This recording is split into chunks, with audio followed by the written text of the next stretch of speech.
What's up, everybody? Thank you for tuning in for another episode of Behind the Door podcast. This is a really exciting and special episode today. My name is Brandon Brown. I'm here with two new friends, Collichie and then Lerner. Today was the Black Balloon Day event in Bangor, Maine. A memorial for Mainers who had passed away from overdose. It's the fifth year. It's the biggest year that we've done. And, big shout out to Randy Beard, to Ryan Page, and all of the organizations who helped put this together. And big thanks to you two guys for being willing to come on the podcast and share a little bit about your story. Both recording artists, both amazing people with amazing stories, and I think to be able to share that to everybody who's listening into our podcast is going to be a really powerful thing. So, I'll just toss it to you guys to start off. Just introduce yourself. And the first question is, why'd you come to this event in Maine? Obviously somebody invited you, reached out to you, and what was it that really kind of spoke to you and compelled you to come up and give some really powerful testimony and music for the hundreds of people that were in attendance? And I'll start with you, Ben. Oh, thank you so much, and thank you for giving us the platform to speak openly. And I'm a person in long-term recovery first and foremost. I'm a dad, I'm a musician, I'm a journalist, I'm a content creator, but more than any of that, I'm a person who believes in the power of showing up when we're called to it. And this is my second time doing this event. And, Ryan or Randy, I forget who, reached out to me. They saw one of my reels and they're like, hey, you want to come perform? And I've been doing little local gigs and, some advocacy stuff like with Lost Voices of Fentanyl, performing and speaking at marches down in D.C. for fentanyl poisoning awareness. And I was like, absolutely. But I wasn't expecting that when I came here, there would be such a dedicated, incredible community here. So I guess what moved me is just the ability to be here in remembrance of those we lost. But, the community here speaks for itself. Yeah, appreciate that, man. And what about you? My name is Collichie. I'm from Pittsburgh, Pennsylvania. I also am in long-term recovery, and I'm a father and a musician. And Randy reached out to me. I don't even know, probably a couple months ago. And and I've had the privilege to travel to several states to do events and stuff like that. And it's always hit or miss. You know what I mean? Some places I go and the community isn't as strong as it was today. And I mean, that's always a blessing for me. And I kind of how I shared earlier about how this truly is just about having that common bond and the solidarity and the unity. And because I speak for myself, for so long I thought I was just alone. You know what I mean? Like I kind of knew that other people struggled with what I struggled with, but in the same breath, like just knowing that I don't know, that I don't have to suffer in silence, and knowing that there's people just like me. It's always cool whenever you go somewhere and you really see the love. And not only do you see the love, but you witness it and you feel it, and you can just feel it in your spirit and something inside of you moves. And I think that's always a phenomenal thing. Yeah, it is a beautiful thing, man. I mean, I'll tell you, while we've been ramping up and getting ready for Black Balloon Day, for this event specifically, like obviously everybody in the community has been posting about both of you guys coming up here and performing, and you can see how excited people in Maine have really gotten, especially, when you were here last year, people got a taste of not just for you, your music is amazing, but for me, when I hear you speak, like it fires me up, you know what I mean? And that's a really rare talent to have, that you can activate people like that with your truth and represent the community. But like people were excited about you guys coming up here to share your craft with us, and I'm just interested, like music is such an important platform, right? Regardless of what you're talking about. And it's a platform that connects with people, brings people together. I think, for me personally, more than any other type of art. And I'm just interested to hear from you guys about, just a little bit more about like your personal journey and things that you've gone through in your life, but specifically like at what point did you make that bridge into music, right? Where you decided like, I have a story to tell and I know it needs to be heard and I have people with me, and music is going to be kind of the platform that I'm going to use because you're both insanely talented, right? And for people in recovery, especially, like the way that music relates to us is something different. It's something special than like mainstream music. Both of you are and should be mainstream and should have millions more followers because of how good you are at your craft. But how did you make that jump from, getting clean and sober and then saying, I'm going to put this message out there, like through my music? You want to take this? Yeah, I mean, so like for myself, I wish I had like this amazing story, but Yeah. I just don't. Like, so, I'm 41 now, but at the age of 23, I started to, I had numerous attempts to get clean. Mhm. And, I came home one day from outpatient and I was literally sitting on my mother's couch and I was listening to Music Choice on demand. And, it was just some random rap radio. And, I instantly grabbed a notebook from my cupboard or whatever. And I just started writing music. Mhm. And if beginning it was just like nonsense and I started writing stuff that I never did and like whether it was about guns or whatever, I just was writing. And I was actually just telling this story at dinner, but like, but then whenever I got clean, like they would try to instill like honesty in me and Mm. like be like, you have to be as honest as possible. So I really did just start sharing my story through my music. And I remember I wrote for like a month, 2 months, just a bunch of, just nonsense songs. And then I picked this studio out of the white pages at the time. And I just went there. And from that moment forward, I've always made music. Yeah. And it started to make more sense, I guess, as time went along. And I started to actually formulate songs and, and put them out on the internet and everything. And I don't, to be honest, in the beginning, it wasn't really about like, trying to reach anybody. I was on it. I was just doing it just because of how it made me feel. And as time went on and the more my audience grew, I could see that more people could relate to it. And I don't know, that was just something that kind of just gave me that little extra push to keep doing what I was doing. Yeah.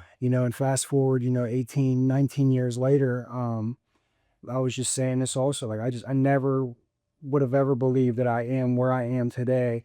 And not only my music, but my recovery and everything, because I've gotten way more than I feel like I deserve.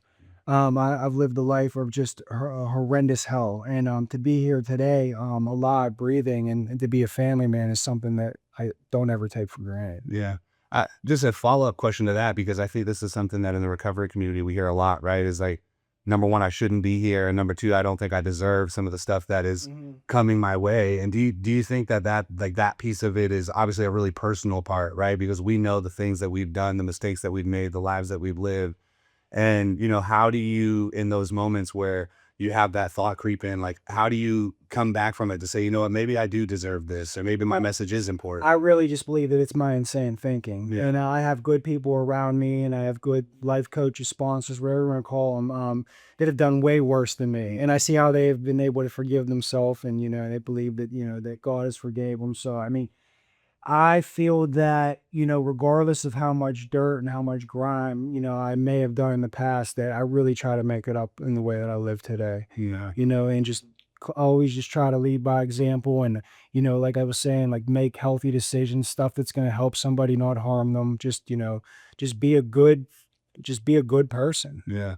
It's a cool metaphor I thought about when you're saying that. Like, if we're digging in the dirt, naturally we're going to have a lot of dirt under our fingernails, right? If we're in the muck, it's going to be crusty. It's going to be, it's going to have a lot of grind in there, but you can always clean the fingernails out. Yeah. Right. But you got to pick up whatever it is you're going to use to clean those things out. And then you got to stay with it every time that it gets a little dirty. And I think that's something important for people to remember, that, like what you said really resonates with me. It doesn't matter what your dirt is, and it doesn't matter how much of it is there. You get the rag, you get the soap, and you start cleaning it up, and that matters, right? Just as much as how the dirt got there, how you take it out matters. And I think that's a really beautiful message for people to hear. And, for you, Ben, you've shared a pretty, significant parts of your story with the audience here in Maine now 2 times. And I know you do it with a lot of people who are following you. You started off as like a classically trained pianist, and, now you're making your own music, right? You're speaking, you're like amplifying the message and doing it in a way that really like gets people coming together to believe that change can happen. And for you, where was the point in your life that you made the jump right into the music that you're making now? Well, I wrote my first poem when I was 8 years old, and I started playing classical piano when I was 9, and I started appearing and winning regional competitions when I was 14 or 15, right around the same time that I turned to a chemical for an external escape for an internal problem. Yeah.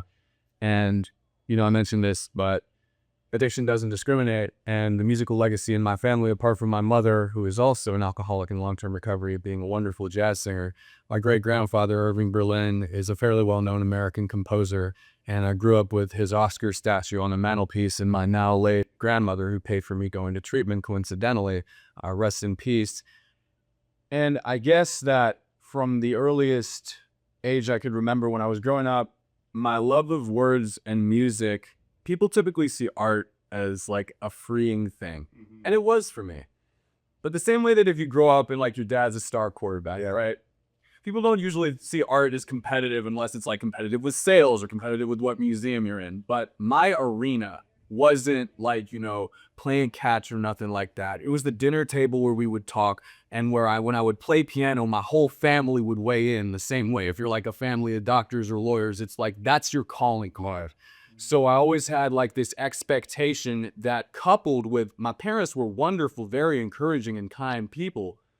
But I always thought that unless I was doing well as a musician in a conversation, in the way I wrote, that I was just worthless. Yeah. And so when I discovered hip hop, I found a way to combine my passion for music and words together, and it was an instant love affair. But the music that I made in Active Addiction, from when I first wrote my first rap when I was 15 years old, in 2007, to when I got clean in 2016, it was the same thing that I did when I would play piano, not because of my love for it, but because I wanted someone's approval.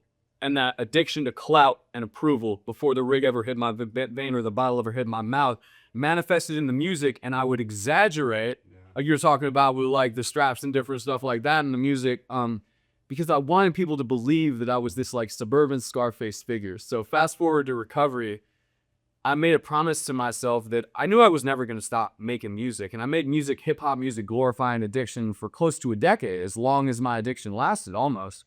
But I took a break in early recovery from the music. I never stopped writing, but I really wasn't going to the studio doing anything. I got a job. I started working at a treatment center, and I was just doing music for fun, and I stopped caring about the clout, and I just wanted to put my words down on the paper. And honestly, I was inspired by artists like this man right here, because I saw that people rapping about their recovery in earnest and not doing it to flex, not even spiritual flex, and not glossing over anything, just really putting it all out there inspired me. But I was still happy just being free from fentanyl and crack and liquor and all the emotional, spiritual baggage that came with it, that it wasn't until my current mentor and producer, and also the boss for my day job, gave me an arts fellowship, and we made an album about addiction recovery, and it all just happened serendipitously. I guess the point is, when I stopped trying to flex, come up with a fake persona, or gloss over anything, and I just started telling the truth, just like in recovery, where me telling the truth opened the door, I didn't even try to get back in the music industry, and it found me. Yeah. And so that's the same thing I try to apply to everything I do with my content. If it's forced, it probably ain't gonna force me in the right direction.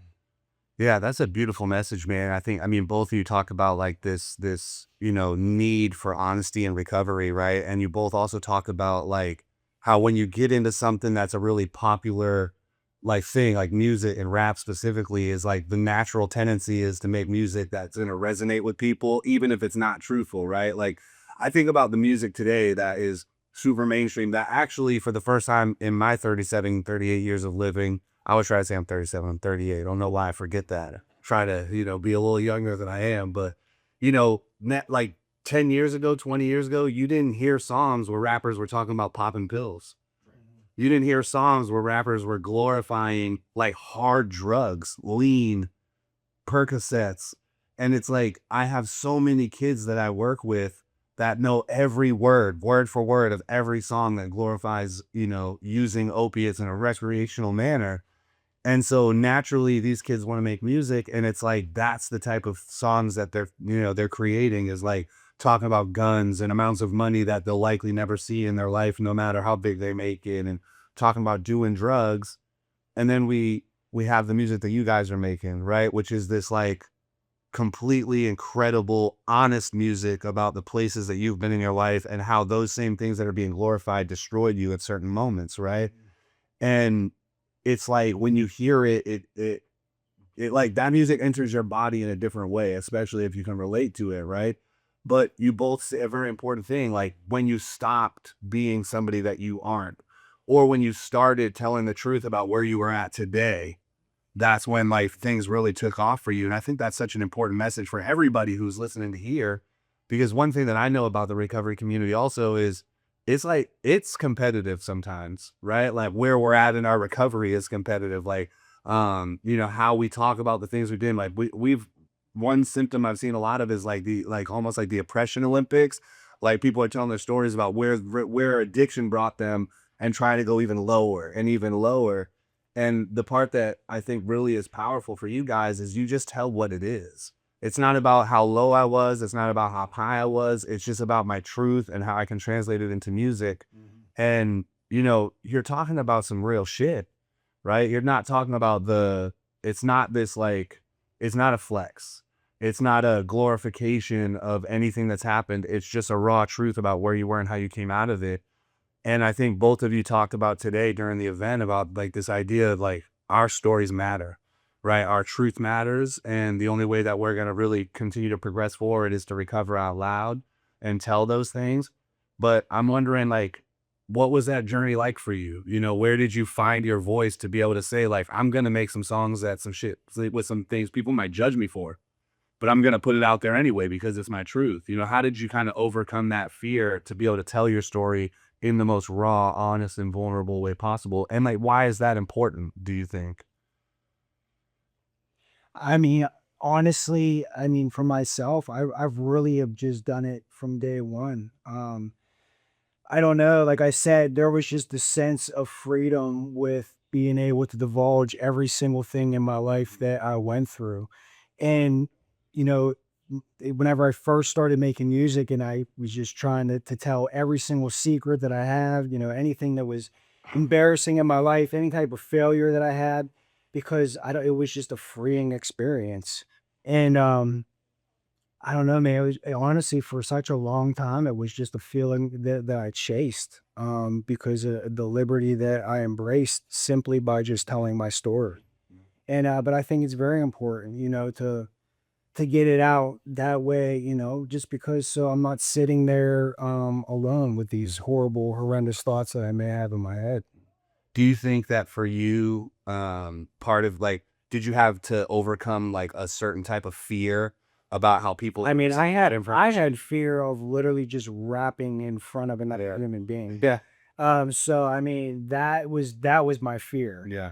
I mean, granted, yeah, I mean, there definitely was the fear of the things I was saying and what I was writing, but I mean, I was thinking like that whenever I was done recording that I was gonna feel much better. So that was kind of like my prize at the end. Yeah.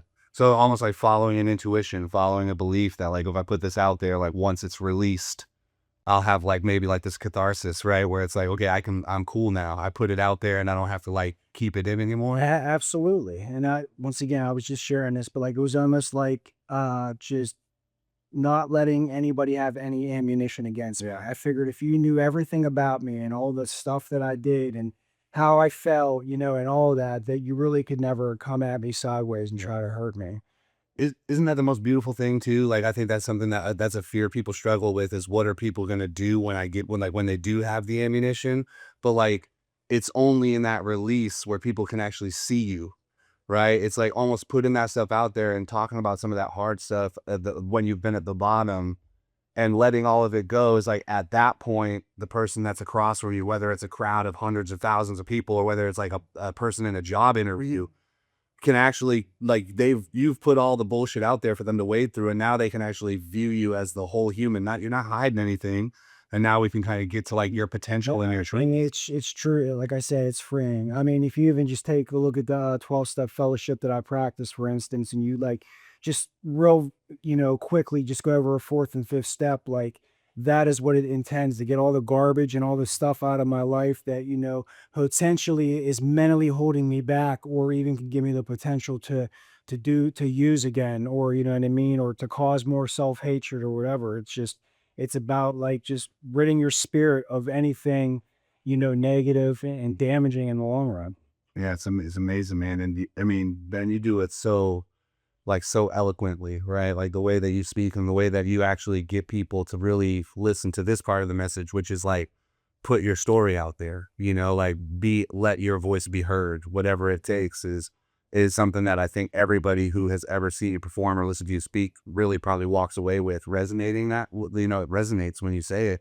And so how, what was your journey on that? Like how did you get to that point where you're like, I'm going to put it all out there? Anybody who's met me and has me when I'm not in my put on a polite face to gain the confidence of someone in my magazine job. Oh, not that that's not, a valid part of me. It's what puts the food on the table. But I talk. I talk openly, usually can't get me to shut up. So my challenge is always about, and I was saying this to Chaz at dinner, is not finding some words, but finding words that my actions can back up. And more than that, using my words not just as a way to affirm my own intelligence, my own mental acuity, the strength of my recovery. When I speak, I'm going to let people in on a little secret, specifically this guy to me in my recovery advocacy. If you run back the tape of my performance today, the loudest applause is not when I tell my story, but when I leave a space open for people to acknowledge their own strength and pain. The loudest applause is when I affirm, can we get a round of applause for all the strong mothers? Can we get a round of applause for anybody still struggling to let them know we love them? Because for me, when your music, when people in the rooms, when people in treatment centers, when people who had been through the same thing made me feel seen, coupled with their art or their lyrics or whatever they're presenting me with, that opened me up within myself and gave me the self-worth as an audience participant in the performance to really have open ears.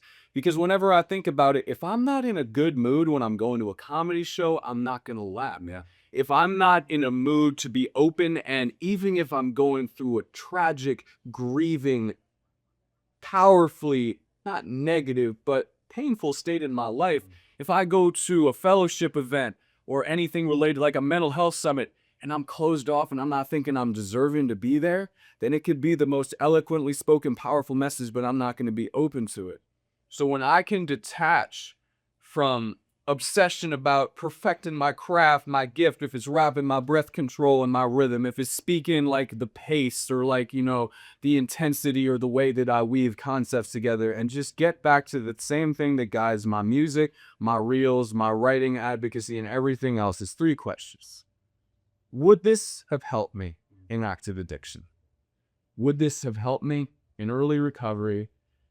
And is this something that, beyond the truth, is motivated by my continued quest for self-knowledge and not just me trying to come off cool? Because it's easy to go to like, I enjoy speaking, I enjoy rapping, I'm a human being, I thrive off of people, I'm an artist, I'm a content creator, I'm always never gonna put on the facade, oh, I don't care if people like my stuff, I love when people like my stuff.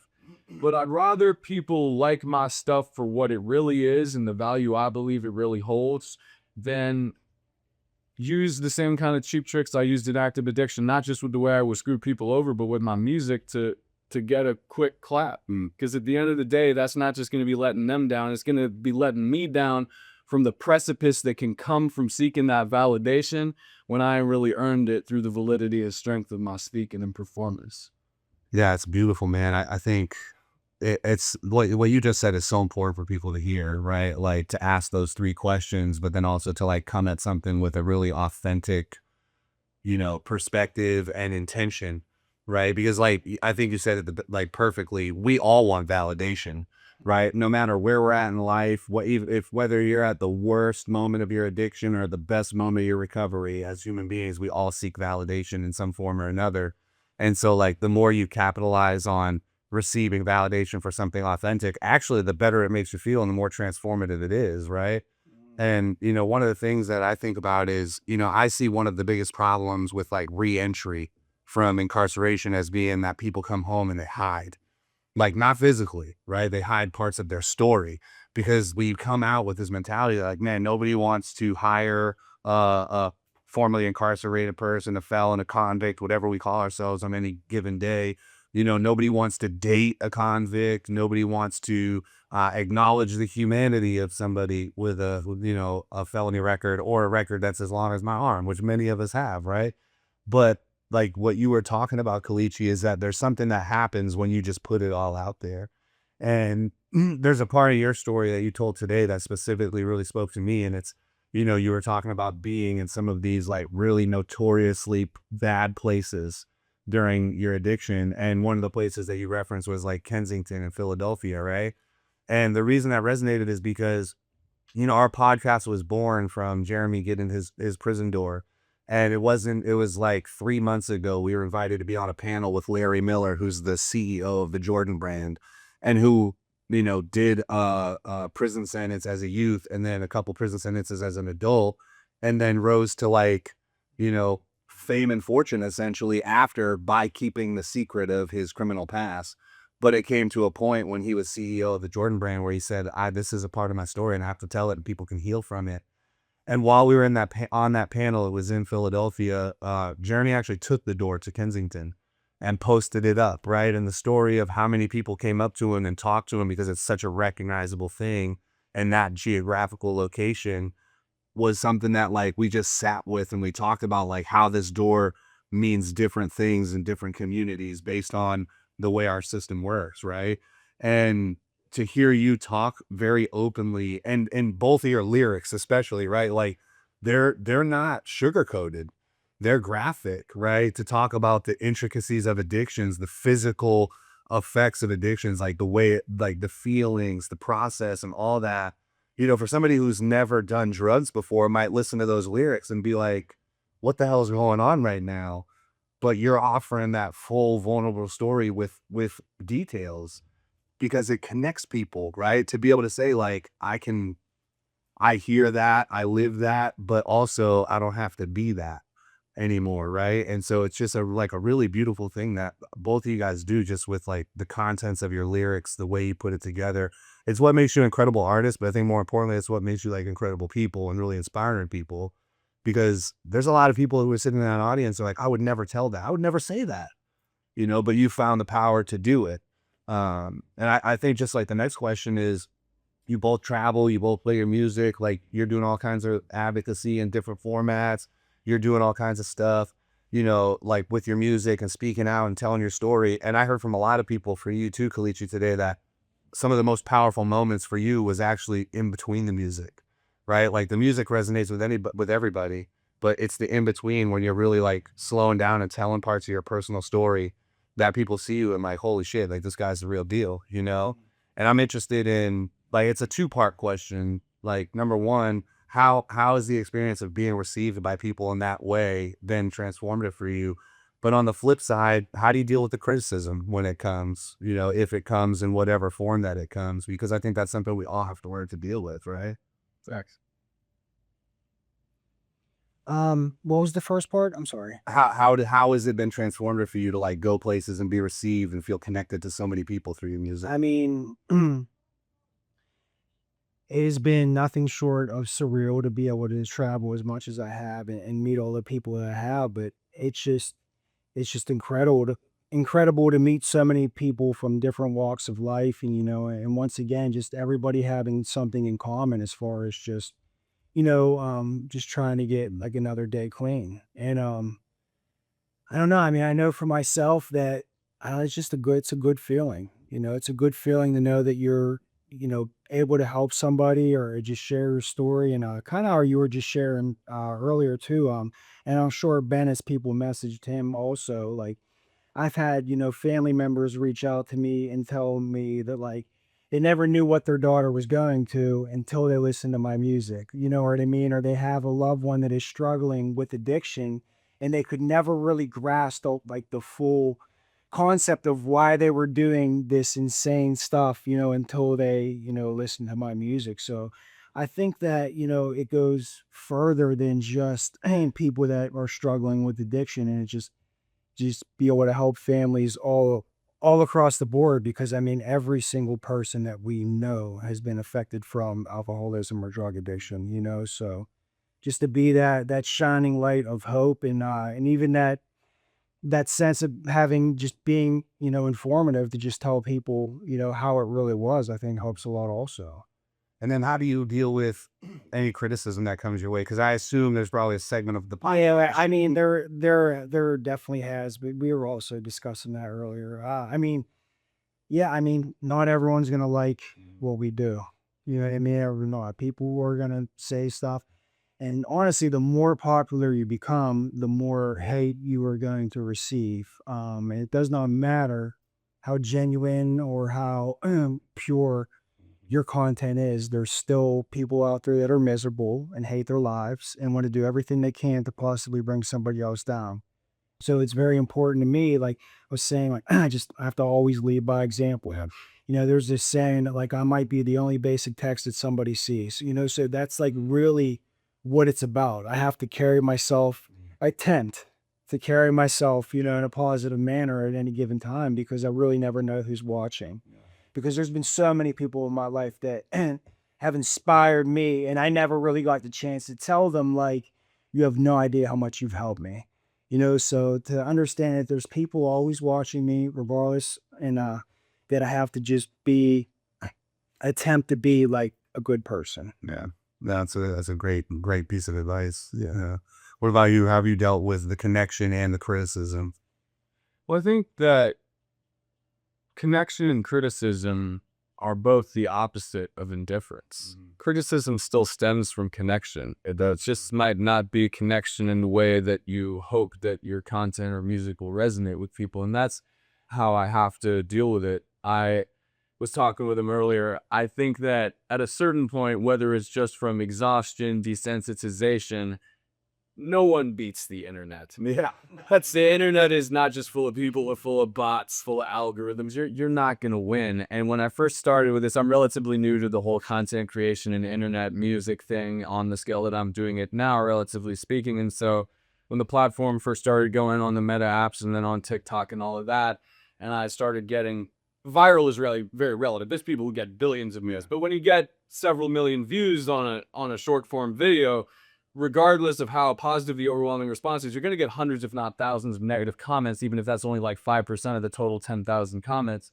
And at a certain point, I don't even want to call it a thick skin, but I realized that I had to reserve my vulnerability for the positivities and the connection, and I had to reserve my thick-skinnedness and ultimately my forgiveness. It wasn't that I didn't process it, but for the critical side, a lot of people sometimes criticize informed by their own lived experience, and it's actually very revealing because even though it comes off that there's this sharpened attack, it's really much more revealing than they see. And so when I can see the negative hurt side of myself that is created by that pain, I try to flip it positive because when I can't respond with love, I try not to.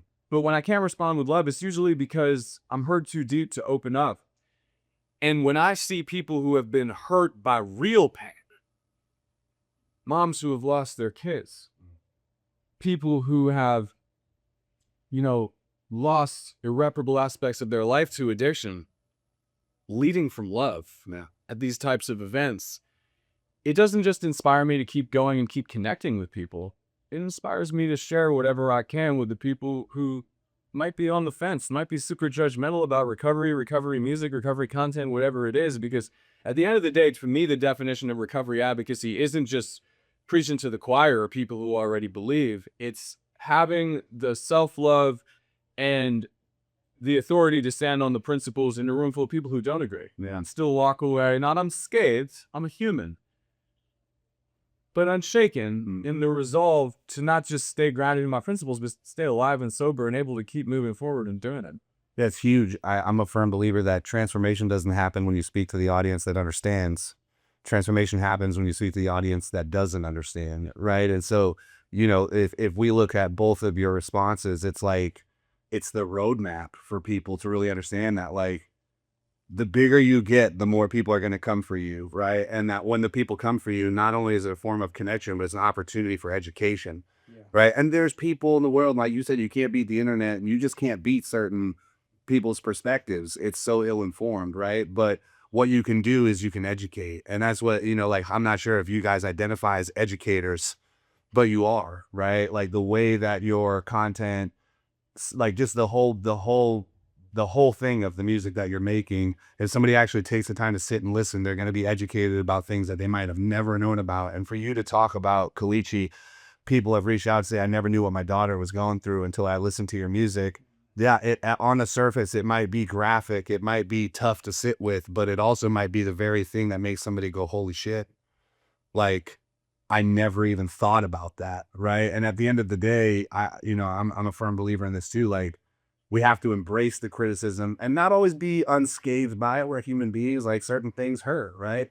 But if you're being criticized, that means people are listening, right? And if you're being criticized for something that's pure and something that like is authentic to you, then that means that not only are people listening, but that you're actually giving people a perspective that has been in the shadows for way too long, right? Because the stigma is real, right? The all of the feelings that we have in recovery and reentry is like this humiliation is like we don't want to confront it, but only through confronting it can people actually see us in our full humanity is like an important lesson to remember. And it's, I mean, just I want to thank you guys for doing it the way that you're doing it because it's really connecting with lots and lots of people. And you said it best, you don't even know who it's connecting to. Like that's how big it is, like you know that it's affecting people, but you might never know the true extent to how you're changing people's lives because you're vulnerable and honest and open about the hardest parts of your life.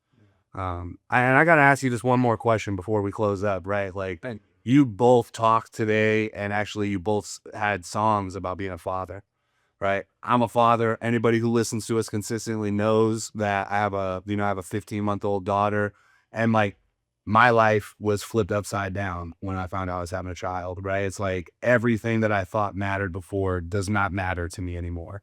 Like I have my passions, I have my community, I have all that. But at the end of the day, I wake up every day and I think, what am I doing and what can I do to be a better father?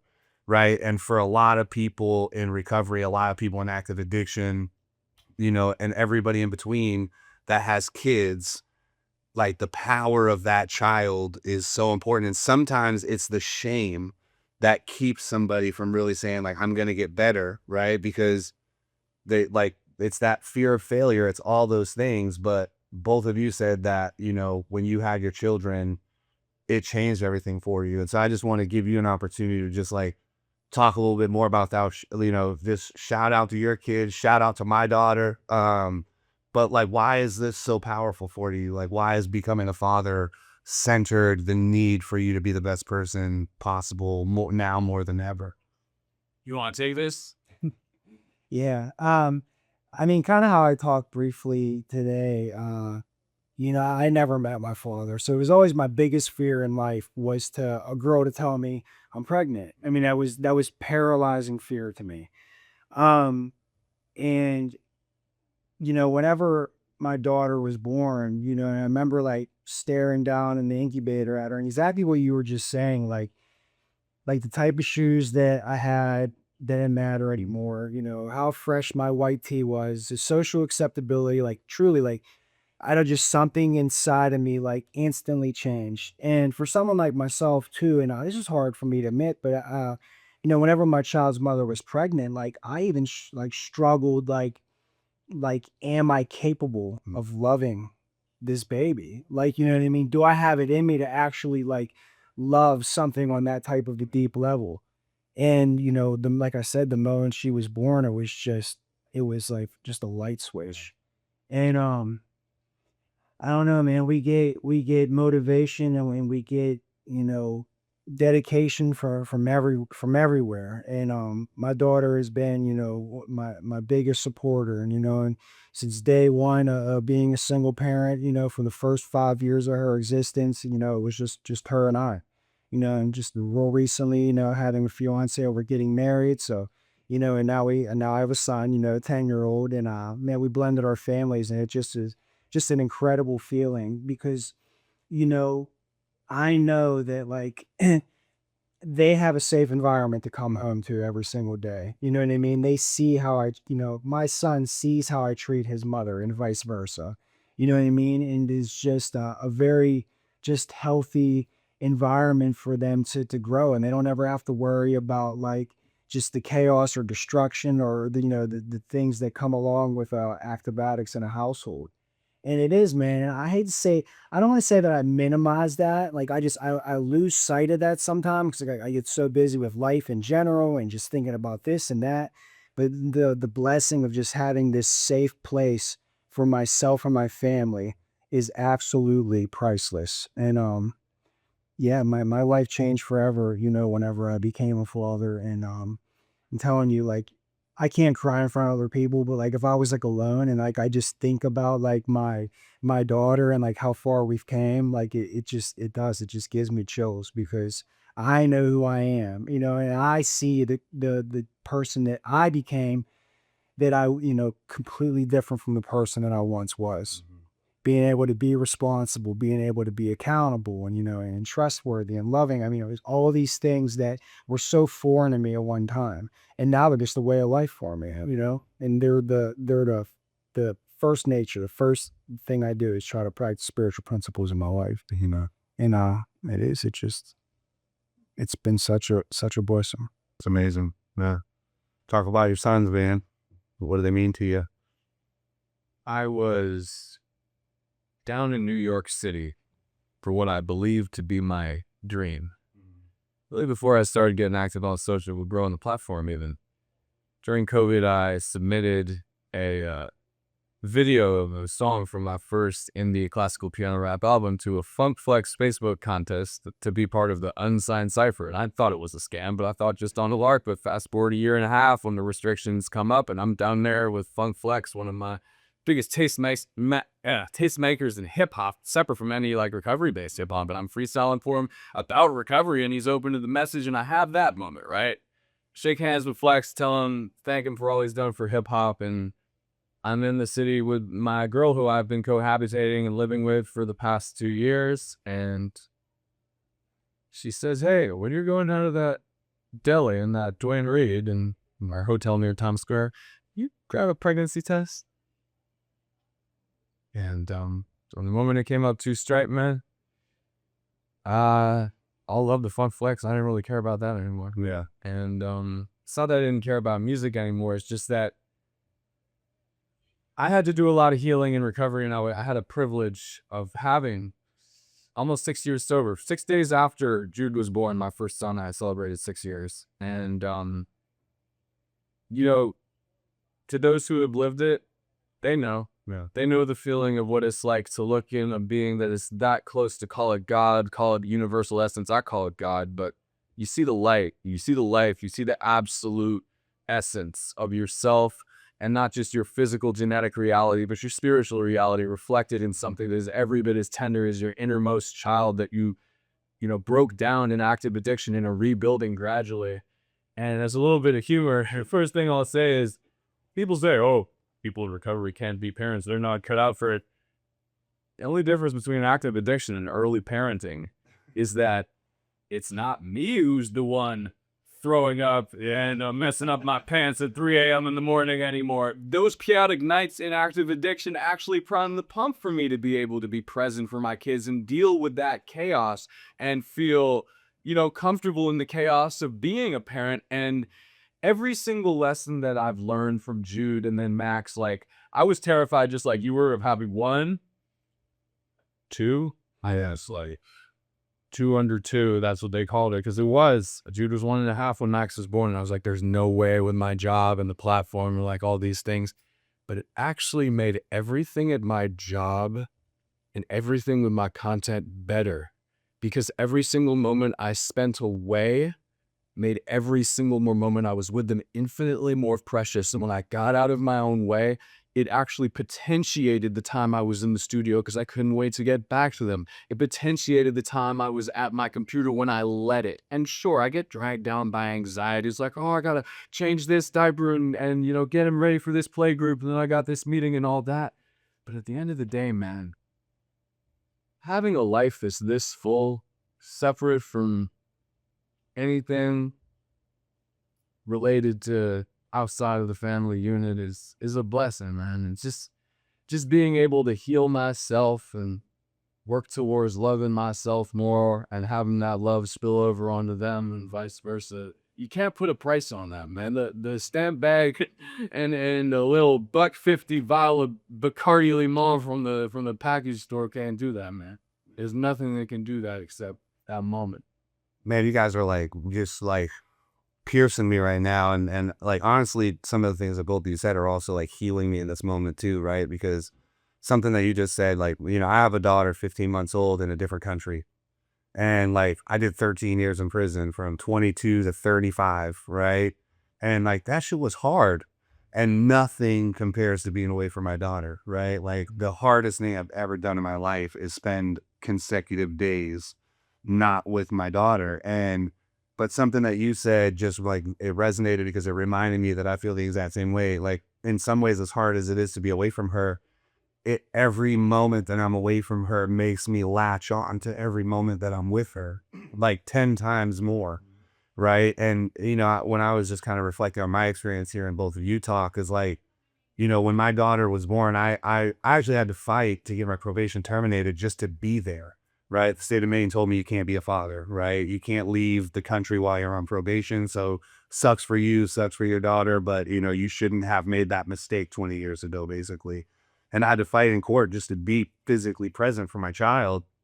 And the moment that I held her in my arms, like I've never felt connected to anything that way in my life, but I've also never felt connected to myself in my life like I did in that moment. And now like I do every moment that I hold my daughter and that I see her smile. I was FaceTiming with her earlier, and that smile, she got 4 teeth, you know what I mean? It's like absolutely melts me every time I see it. And one of the things that I hope anybody who's listening and watching really understands, like especially if you're a parent and if you're somebody who's been in active addiction, is in short-term, long-term recovery, or is striving to be at that place, is like what we did in our past doesn't matter nearly as much as what we do today, especially for our children. And one truth that I've had to recognize, and I can hear it in both of you too as well, is like our kids will know our story one day, right? Like it's going to come out no matter how hard you try to hide it. One day it'll be exposed to somebody that says, the shit your dad did at, like in October of 2020 or like 2002, it's going to come out, and it's not going to matter to our children as long as they can say, well, the man that I know is this, not that, right? And that might be true, but so is this. And so that's something that for me, like, I know what my daughter's going to read newspaper articles about me. I know that my daughter is going to hear some really tough truths about who I was when I was 20 and 21. But the man that she knows will be the only man that matters, right? Not the man that other people tell her about. And that's something that's like, I feel really beautifully connected with both of you about when I hear you talk about your kids and rap about your kids too. And, I just can't thank you enough for being vulnerable and sharing that with us, because it really meant a lot to me today to see that side of you, right? And we're at the end of the episode here, and I don't want to keep you guys much longer, but I'm gonna ask you one final question. And hopefully this is something that everybody who's listening appreciates. But my last question to you is, for anybody who's listening, who's at that moment where they're like, I know I want to recover. I know I want to, today I feel that I want to be, free from the grips of these substances. What's the one thing that you would leave with people and tell them today who are, just need to hear that hope and see that light that you're talking about? Well, you've been taking first there, so I'll let you have the last word. The same anxiety, stress, doubt, guilt, uncertainty, shame, and pain that pushed me towards the bag and the bottle that I thought would fuel my inevitable, constantly worsening addiction ultimately served as the fuel that put me towards recovery. Because when I really think about it, when I took my first drink with the intention of changing consciousness at 14, I was uncomfortable in my reality.